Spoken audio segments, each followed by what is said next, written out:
in a tree. A number of years ago, I was on the General Council Lifelong Learning Committee. And on one occasion, we held our meeting in Winnipeg. We were meeting at what is called Crossways in Common. I would like to tell you a bit of that story, for it speaks to me of the church coming down or falling out of a tree and getting involved in the reality of life, and in so doing, finding new life. It is an example of new life and hope, literally coming from the ashes. Young United Church began as a Methodist church in 1906. In 1987, it burned down as a result of 3 young boys setting a fire. It seemed that there was no hope, no future in this disaster. In fact, the presbytery did not want Young United to rebuild. It was a time that was feeling the result of rampant church building some years earlier. Another United Church was not seen, at least by the presbytery, as a wise use of funds.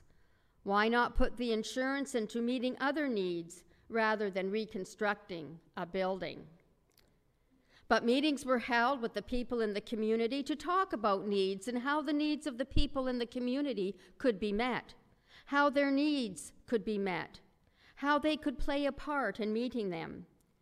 The people in the community were instrumental in shaping the future direction of ministry in the area. Crossways in Common was born. Crossways in Common house Young United Church, a beautiful multi-purpose sanctuary.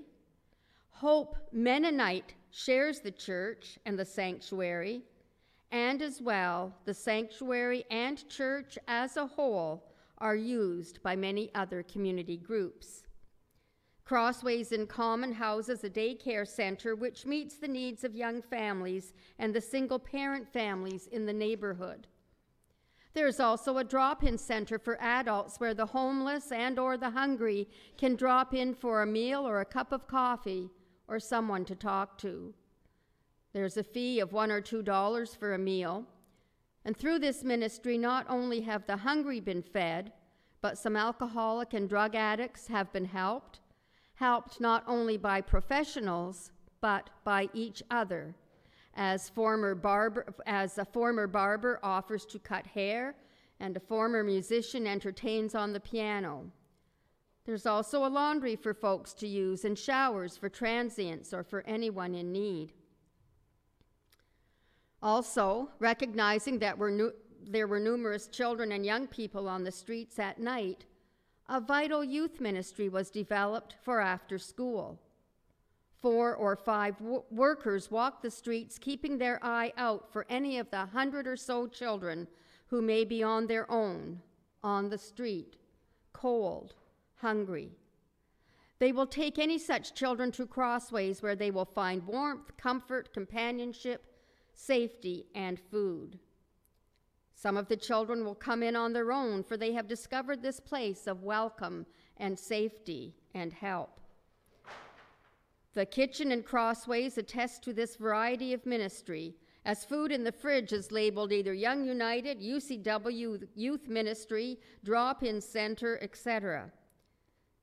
Cleaning up one night after our meeting went on till after 10 o'clock, one of the youth workers was just beginning as he was popping a tray full of waffles in the oven for the children who had already gathered.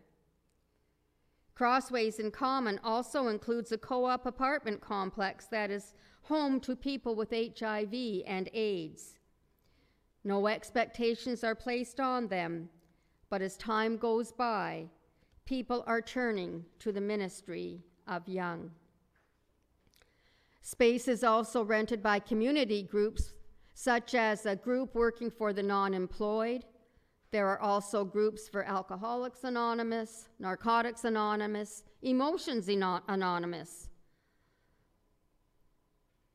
All of us attending this General Council Lifelong Learning Committee meeting were amazed, inspired, challenged by this profound example of victory overcoming defeat, of life rising out of the ashes of death, of a vision becoming a reality, a vision that the church so often talks about and aspires to, was here, happening. I know through the years, like this was quite a while ago, and I looked it up on the internet, this Crossways in Common, to see where they were today, and they are still providing a vital ministry in the area. I think some changes have been made to meet the changes in their community as time has gone by, but they're still thriving in that varied ministry that has become so important. And I think more and more the church is getting into those kinds of things in meeting needs of communities, but perhaps it's a question that needs to go to the church as a whole, as the demands and changes in today's world may mean changes in the life of the church. For the church, it may feel safer, easier, more comfortable, less risky, less overwhelming to climb a tree and remain hidden. Jesus sees Zacchaeus hidden among the branches and leaves and says, "Zacchaeus, come down out of that tree. Don't just sit there in the branches and hang on, but come on, jump down, meet and participate in life, real life." And Jesus comes down, and life for him takes on new dimensions and meaning. Zacchaeus is a story of transformation, an example of what can happen when we climb down, jump down, or fall down out of the tree we've been hiding ourselves in. The story of Zacchaeus invites us, challenges us to ask ourselves, you, me, the church, what tree have I climbed and hidden myself in? And God sees us in our hiding among the branches and the leaves and calls to us, to you, to me, to the church. Come down. Where is God calling us? You, me, the church.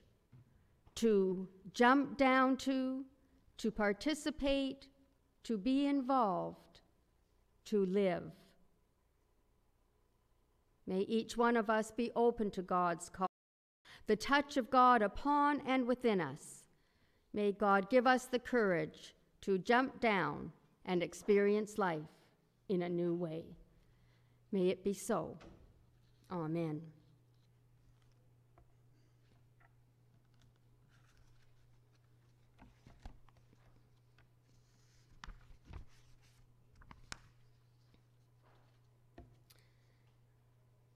Let us now sing together the hymn, Will You Come and Follow Me?